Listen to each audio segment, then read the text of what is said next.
Hello friends, कैसे हैं आप सब। दोस्तों, आपने भगवान श्री कृष्ण के जीवन की वो घटना अवश्य सुनी होगी जब वो गुरु संदीपनी के आश्रम में थे। सुदामा उनके परम प्रिय मित्र थे। एक बार वो किसी काम के लिए गए थे, तो गुरु माँ ने उन्हें चावल दिए थे और कहा था दोनों मिल बांट के खा लेना। लेकिन सुदामा को इतनी भूख लगी कि उन्होंने श्री कृष्ण के हिस्से के चावल भी खा लिए। जब श्री कृष्ण ने अपने हिस्से के चावल उनसे मांगे तो उन्होंने कहा कि मुझे बहुत भूख लगी थी, तो मैंने तो सारे चावल खा लिए। तो श्री कृष्ण ने कहा कि भूख तो मुझे भी लगी थी। दोस्तों, अक्सर हमें ये कहानी सुनाई जाती थी, हमारे शिक्षक हमें ये कहानी सुनाते थे कि मिल बांट के खाओ, शेयरिंग इज़ केयरिंग। दोस्तों, मैंने आज एक कोट पढ़ी कि लोग शुगर के डर से चीनी खाना छोड़ देते हैं, हाई बीपी के डर से नमक खाना छोड़ देते हैं, लेकिन भगवान के डर से किसी का हक खाना नहीं छोड़ते, किसी को धोखा देना नहीं छोड़ते, छल कपट करना नहीं छोड़ते, बेईमानी करना नहीं छोड़ते, झूठ बोलना नहीं छोड़ते। दोस्तों, मुझे नहीं पता जिसने ये कोट लिखी है उसका अपनी ज़िंदगी का कुछ ऐसा एक्सपीरियंस था या उसने कहीं अपने आसपास ऐसा देखा और उसने ये कोट लिखी। लेकिन दोस्तों, जैसा कहते हैं ना कि अपने आसपास जो हम देखते हैं कई बार वो हमें इतना ज़्यादा प्रभावित कर जाता है कि हम कुछ ना कुछ सोचने पर मजबूर हो जाते हैं। हमारे आसपास जो आजकल समय चल रहा है या जो हम देख सुन रहे हैं, उसमें ये कोट बिल्कुल सही बैठती है।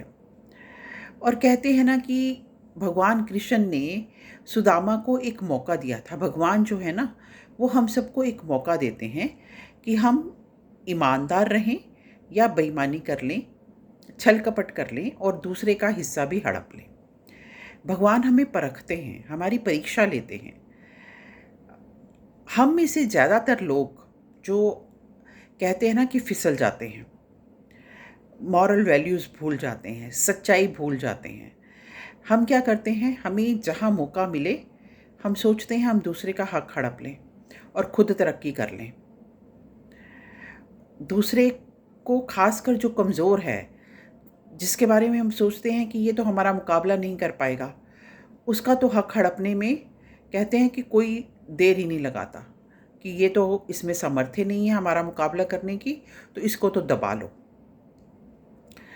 पर दोस्तों, मैं जो सोचती हूँ या मेरे मन में जो प्रश्न उठता है वो ये है कि हम अपनी मेहनत का खाते हैं, अपने हक का खाते हैं और तब हम तरक्की करते हैं। तो जो सेटिस्फेक्शन, जो एक स्वाभिमान या जो एक कहते हैं ना कि एक प्राउड जो फीलिंग होती है, वो हमारे अंदर तब आती है या जब हम किसी का हक हड़प के खा लेते हैं, बेईमानी कर लेते हैं, जानते बूझते समझते हुए, लेकिन अपने आप को कोई ना कोई जस्टिफिकेशन दे देते हैं, अपने आप के लिए कोई ना कोई एक्सक्यूज़ बना लेते हैं और दूसरे का हक हड़प के जब हम तरक्की करते हैं, क्या वो तरक्की हमें वो सेटिस्फेक्शन दे सकती है? क्या हमारे अंदर आत्मग्लानि की भावना नहीं आती? क्या हम ये नहीं सोचते कि भगवान ने हमें एक मौका दिया था, तो हमने किसी दूसरे का हक हड़प लिया। भगवान हमारी परीक्षा ले रहा था और हम उस परीक्षा में फ़ेल हो गए और अब हम भगवान को क्या मुँह दिखाएँगे? भगवान से कैसे आँखें मिलाकर बात कर सकेंगे? दोस्तों, जब हम तरक्की करते हैं, सफलता की ऊँचाइयाँ छूते हैं और वो हमने अपनी ईमानदारी से किया है, हमने किसी का हक नहीं छीना, हमने अपनी मेहनत के बूते पर, अपनी समझ के बूते पर वो तरक्की हासिल की है, तो वो जो प्राउड है, वो जो एक स्वाभिमान हमारे अंदर आता है, वो मुझे लगता है उस चीज़ का मुकाबला कहीं नहीं हो सकता। तब हम भगवान से भी कहते हैं ना कि सिर उठा के बात कर सकते हैं कि भगवान जी, आपने हमें मौका दिया था, हम किसी को धोखा दे सकते थे, लेकिन नहीं, हमने वो रास्ता नहीं चुना, हमने सच्चाई का रास्ता चुना, हमने मेहनत का रास्ता चुना, हमने ईमानदारी का रास्ता चुना, हमने मिल बाँट कर खाने का रास्ता चुना। देखो दोस्तों, सब ने अपनी अपनी किस्मत का खाना होता है। भूख सबको लगती है, ज़रूरत सबको होती है। हम ये ना सोचें कि हमारी ज़रूरत ज़्यादा बड़ी है, हमारी भूख ज़्यादा है दूसरे से, नहीं। सबको भूख लगी है, सबकी ज़रूरत है, तो मिल बाँट के खाएँ, उसके बाद सबका अपना-अपना नसीब। ये विचार अगर हम रखेंगे, तो हम कहते हैं ना कि भगवान को भी सिर उठा के बात करेंगे।